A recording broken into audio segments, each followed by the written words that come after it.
Yesterday, the second day of the Democratic National Convention, the most newsworthy day where the news was not a plagiarized speech of the two conventions so far. Former President Bill Clinton speaking a good speech. I do feel like he's lost a little bit of energy in the last 15 years, probably not an unusual thing. He still has it, told stories about the narrative about Hillary Clinton from the Republican convention compared to the narrative that we are hearing at the Democratic convention. Let's look at a little bit of Bill Clinton. How does this square? How does this square with the things that you heard at the Republican convention? What's the difference in what I told you and what they said? How do you square it? You can't. One is real, the other is made up.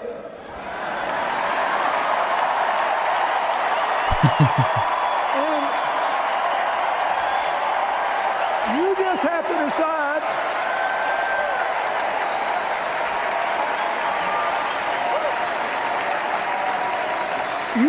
to decide which is which, my fellow Americans.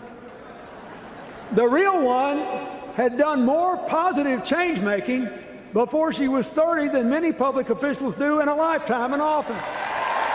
So a good speech from Bill Clinton, really getting a good reaction from the crowd. And one of the moments that maybe got one of the strongest reactions from the crowd, and certainly from Bernie Sanders, was when Bernie Sanders' brother, Larry Sanders, who lives abroad, cast the Democrats abroad delegation's votes in favor of Bernie Sanders. Bernie Sanders, very emotional, one of the more emotional moments of the roll call vote, which ultimately led to the official nomination of Hillary Clinton. Here is Larry Sanders.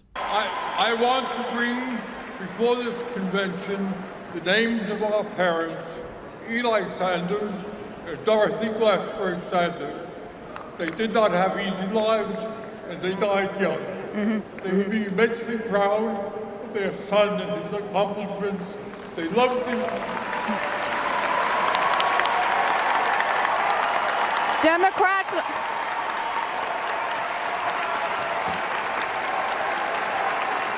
They loved the New Deal of Franklin Roosevelt and would be especially proud that Bernard is renewing that vision. It is with enormous pride that I cast my vote for Bernie Sanders. Thank you very much. Democrats abroad, you have cast 7 votes for Secretary Clinton and 10 votes for Senator Sanders. Some people wanted Bernie Sanders to fight on, but really he was left with no fight to fight. This was the reality. He was the progressive. Hillary Clinton is the moderate. He was potentially screwed by the DNC, but it's nomination day. He did the only thing he could, which was to either participate in the process or not to. He decided participating was better than not, ultimately asking for the official nomination of Hillary Clinton, which we will play now. Vermont casts our votes, 22 votes for our beloved Senator Sanders, and 4 for the next president, Hillary Clinton. It is now my honor to present our Senator Bernie Sanders. Right.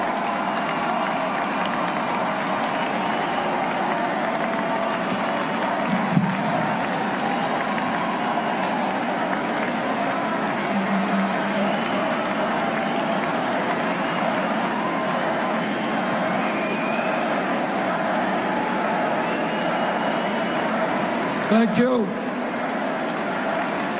Madam Chair, I move that the convention suspend the procedural rules. I move that all votes cast by delegates be reflected in the official record. And I move that Hillary Clinton be selected as the nominee of the Democratic Party for President of the United States. And that was it, but not it. Only the beginning for many delegates and many protesters, angry, walking out, some who were never originally in the convention center, protesting outside. We will show you some pictures of that And of course, Ben Dixon will be joining us later to talk about this. There was an article on Common Dreams which alleged serious and total betrayal by Bernie Sanders. And I don't know, we were all Sanders supporters here in the room. Rachel, do you feel that there has been a betrayal by Bernie Sanders here in some way? I don't really feel like there's been a betrayal per se, because I don't really think he had any other option in this instance. What else could he have feasibly do to change the future trajectory? Yeah, and that's the way I feel at this time. This is not a justification of anything the DNC did. This is not an excuse of the fact that clearly the DNC had its, to say its fingers, I would say its full weight on the scales in favor of Hillary Clinton. I understand the frustration, and as we will hear from Ben Dixon later, were the protests anti-DNC or anti-Hillary or anti-Bernie, or what was it? To me, Lewis, there was not a betrayal here. There was a very unfortunate reality where the only thing Bernie had left was to participate in the process to the extent he was able. Yeah, the betrayal was by the DNC. Yeah. Bernie did not betray anyone. I know that some people are just very angry and upset, but yeah, what's he going to do? What could he possibly do? He could make a big fuss. He could put up a fight. Hillary was going to be the nominee. Hillary was going to be the nominee, and even if Bernie put up the biggest fight he could, it's not going to change that Hillary would be the nominee. So he has to try to unite the party instead of, I don't think he succeeded, but that's what he had to try to do.